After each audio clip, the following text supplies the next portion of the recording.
Hello, I'm Bjorn, movie archaeologist, and today is my last day of beach vacation. And honestly, guys, as much as I love beach vacations, it's kind of gotten a little tiring, you know? All the having fun and the feeling the sand between my toes and the not being trapped in a temple in the middle of the jungle.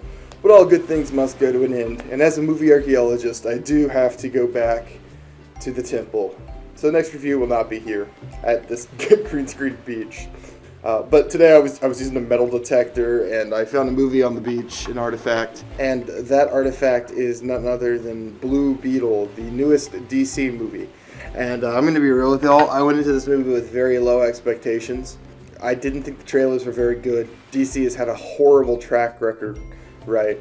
And for a long time I thought this was a holdover from the previous administration, a group of filmmakers or producers who have shown time and time again that they had no idea what the hell they were doing, and movies that were a mess. But then Gunn went and did something kind of interesting. Now, admittedly, he did hype up The Flash a lot, which I thought was okay. I gave it a 7 out of 10. I thought it was an alright movie. The CGI was very bad. So Gunn hyped that movie up, and then a lot of people were like, oh my god, it was only a 7 out of 10. How dare he hype it up? And I was like, well, he's the head of a studio. It doesn't surprise me. But with Blue Beetle, he announced that Blue Beetle was going to be canon, something he never did for The Flash. And he said that he was going to keep the actor like he did the Suicide Squad characters. And I thought that was odd. It's from a different administration. Why would he keep this? And then I saw the movie, and I was like, oh, that makes sense, because it's actually good. I was pleasantly surprised by this movie. I thought it was pretty effective and pretty just overall high quality, good movie. The lead actor who plays Blue Beetle, whose name escapes me, was really good. His romantic interest was good. All the actors here were mostly good, except for one of the bad guys, the redheaded lady who played Ted Kord's sister. I didn't think she was very good, but she was kind of also hamming it up, so it could have been an intentional performance. And that's really one of my only negatives, is that her performance is pretty bad. Watching the movie, I was like, yeah, she's not really great, is she? But then everything else in the movie, to me, feels pretty good. I mean, it's still a superhero movie. It feels like some of those Phase 1 Marvel movies. Like, you know, the hero learns to accept that he's a hero, and then he fights a villain who is similar to him, has the same powers as him. But I think the difference between that and this is typically in those movies, the villain who's the same as the hero is the same age as them and the same size as them, and has a similar backstory to them often. You know what I mean? Like Iron Man 1, Obadiah Stane is similar to Tony Stark in stature and age. He's a little older, but you get what I'm getting at.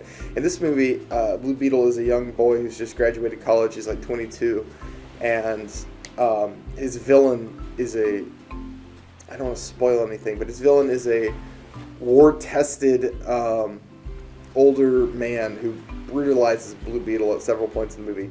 This movie surprised me in that it had some sequences that were surprisingly brutal for what the movie was billed as.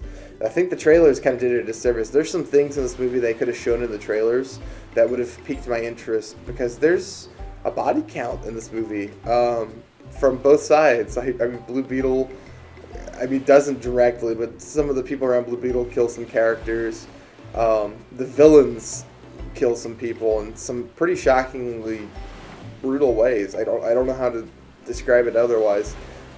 There's some of, like, you know that thing where you do a joke, or you do an emotional scene then undercut it with a joke?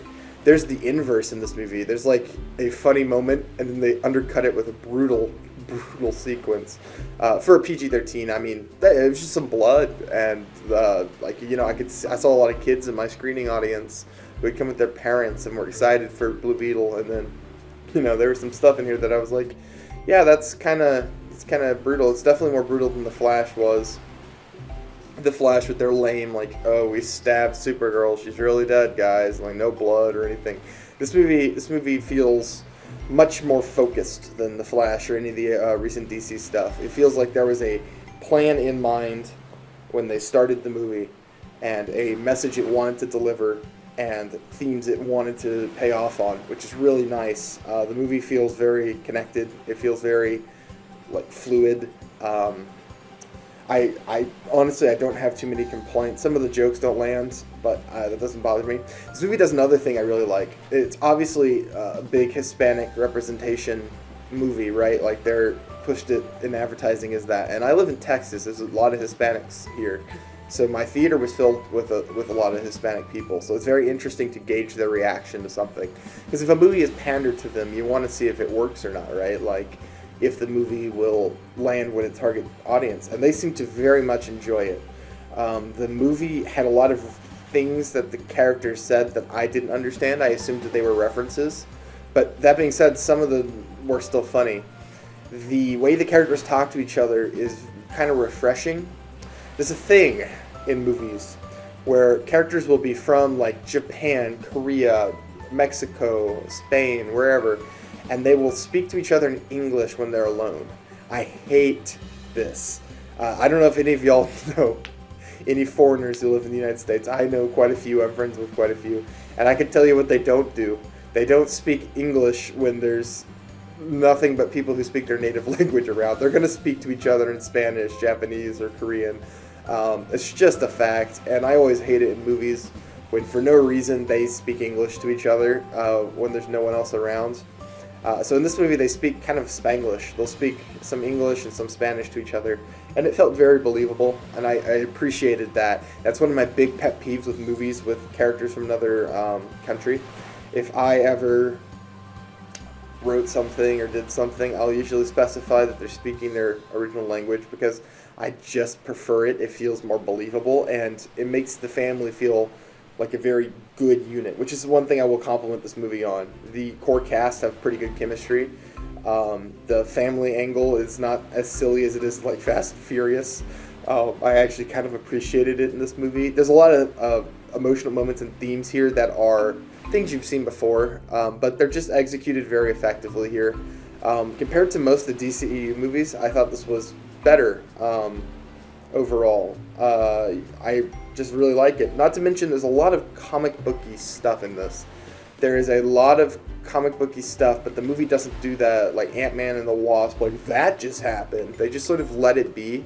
So you see the characters doing all sorts of things with very silly comic book weapons and things that are in the movie, and talk about other superheroes, but they don't do it in a way where they're like, oh, how wacky, look at this guy, this blue Beetle character, what a zany guy. They're like, oh god, it's a new superhero. They react like they would in universe and not like they're in a movie, which I like. It's been a minute since I've seen that in a movie, which it's just pleasant. All in all, I don't know what the consensus with this movie is going to be. I personally had a really good time with it.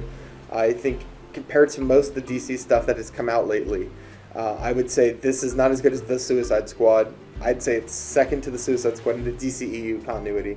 I would say then it would be Shazam, Wonder Woman. That's my ranking.